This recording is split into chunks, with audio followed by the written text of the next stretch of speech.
For joining me today, everybody. Let's make a knotted multi-strand necklace. Hi everybody, thanks for watching and thank you for liking and subscribing. I really appreciate the support. Today I was going to show you how to do a multi-strand knotted necklace.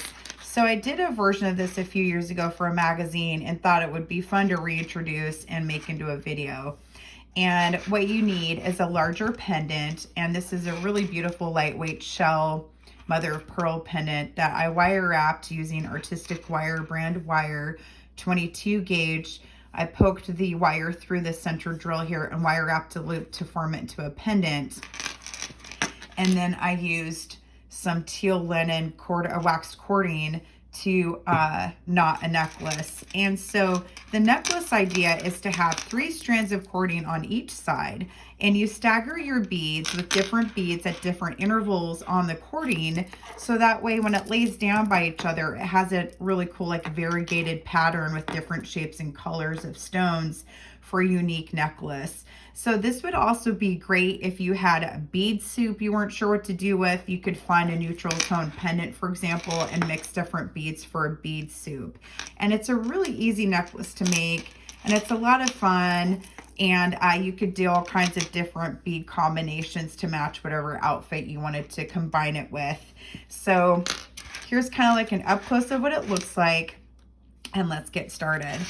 So the first thing you want is you want to find a pendant, and I'm going to use this really pretty shell one, and you want to find beads that are going to balance out the necklace size. So you're going to want like 6mm, 8mm, depending on the look you're going for. You probably don't want really heavy beads. Your cording is 0.5mm, so it needs to be able to support it.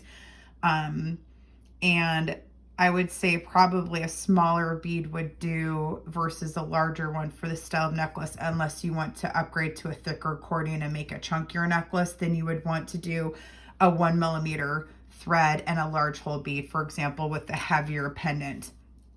But for today, I'm going to demonstrate how to use a lighter cording and a lighter themed necklace. And so I'm going to use 0.5mm of this really fun pink wax cording.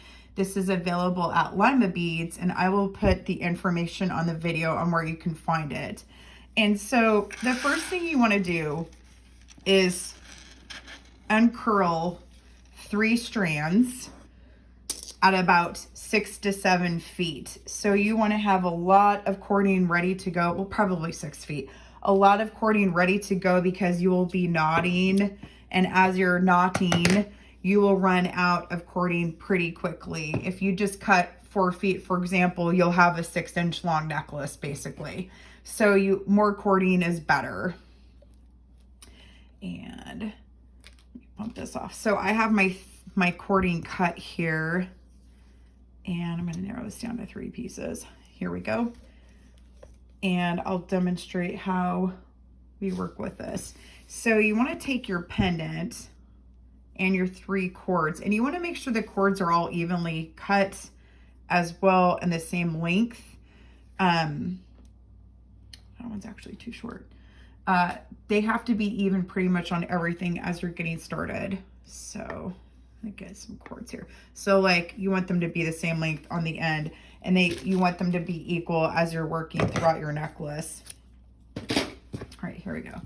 So I'm going to grab both my ends to start, and I'm going to slide through the center of the pendant loop like so, and split my cording in half equally on both sides. Just keep pulling around until you find the middle spot, and then you tie a knot with all the cords together in an overhand knot over the top of your pendant. And just kind of, as you're knotting with this, you always kind of want to like pull everything in with your thumb and tighten it like so.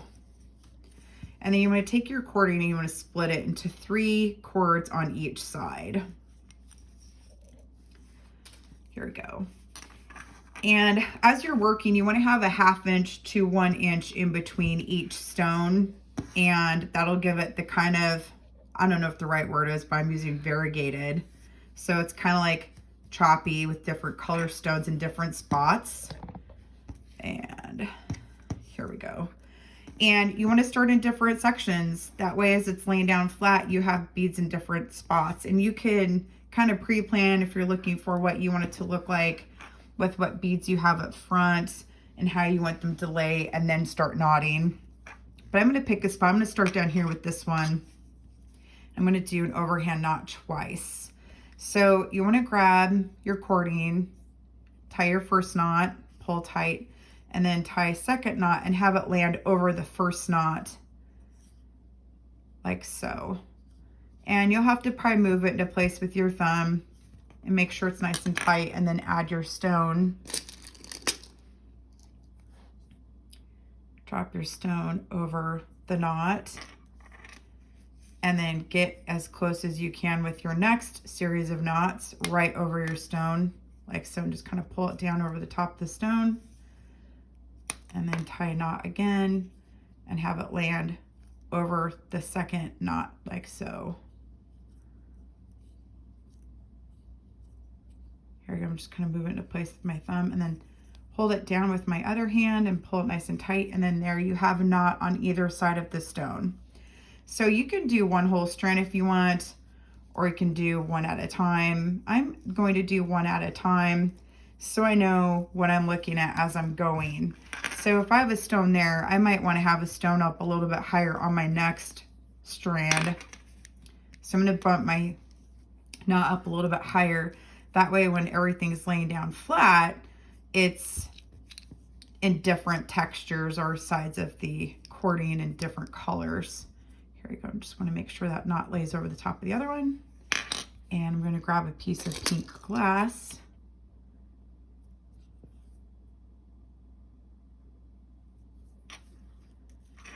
And here you go.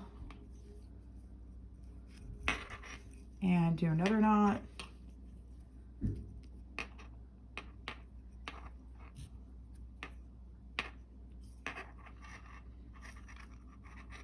And pull it tight. And again, you want to make sure your knot's over the other knot. And here you go.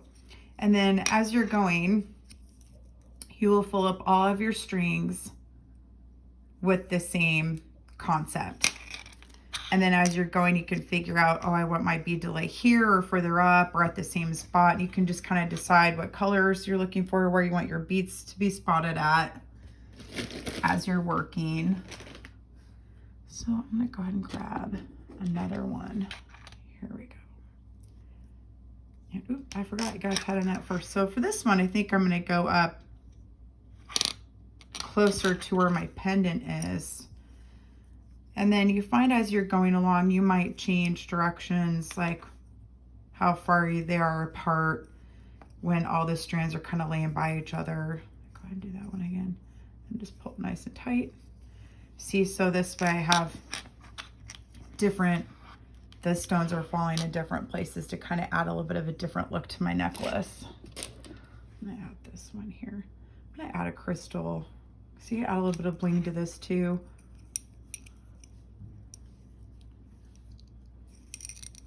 And there we go. And do it one more time.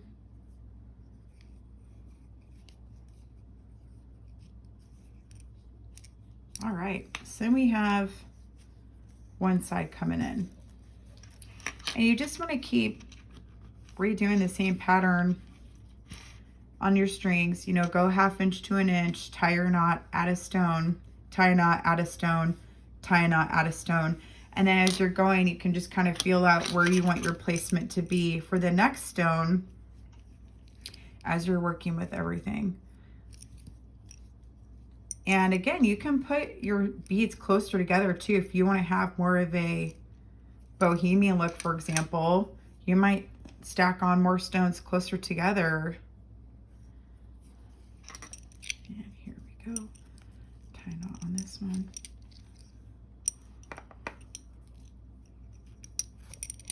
This one, and tighten it. There we go. So you just keep building. The other strings like to get mixed in from the other side. You just keep building. As you go along, you want to add more and more stones. So I will go ahead, I'm going to jump to the end here, pretending that these are all tied up and ready to be clasped. So what you do when you're ending is you just want to grab a jump ring. I'm using a 6mm heavy gauge here one, but you can use whatever kind of ring you want. And slide your 3/4 through. And depending on how much length you have, you can either do, you know, a knot where you take this around, tie a knot, for example, or if you have no space, grab them all, do one knot like so, and then just make sure you've got your knot traveling up in the right space at the bottom of your jump ring. And then add a lobster clasp on one side and your jump ring on the other, and you're finished. Now, if you want to do the other type of knot, grab your jump ring. First, I'm just going to do this. I want them all to be the same. Okay, slide your cords through the jump ring.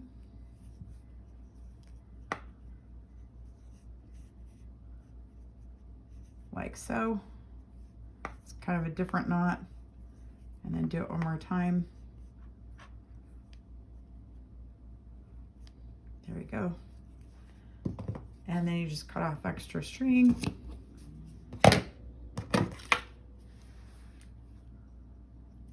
Everything nice and tight. And then that's another way that you can knot. So really it's just your preference, I guess, or how much string you have to work with. No, stay over here, glass. And then add your lobster clasp and you are finished. And like here's the ending of my other one. Have your lobster clasp and the 2 jump rings, and I need to trim off my ends here, but that gives you an idea of one ending and an overall look. So just add a clasp on this one and then they'll be connected, and then bam, you have a finished necklace. Like, what a fun project is that? I feel like this would be so great for the summer, just to have like a nice light airy beach type necklace. If you have any questions, feel free to send me an email or a message on any of the social platforms I'm on. I'm on Pinterest. Actually, don't message me on Pinterest. I don't check them. I'm on TikTok, Facebook, and Instagram. You can reach me on those. And thank you so much for watching my video, for hanging out with me. I really appreciate it, and for liking and subscribing. And you can find me online at andriabieberdesigns.com. And if you're on Facebook, feel free to join my group. We have a fun bead group where everybody shares ideas and asks questions. That's the bead chat group on Facebook. And if I think that's about it. Well, thank you so much and have a great day.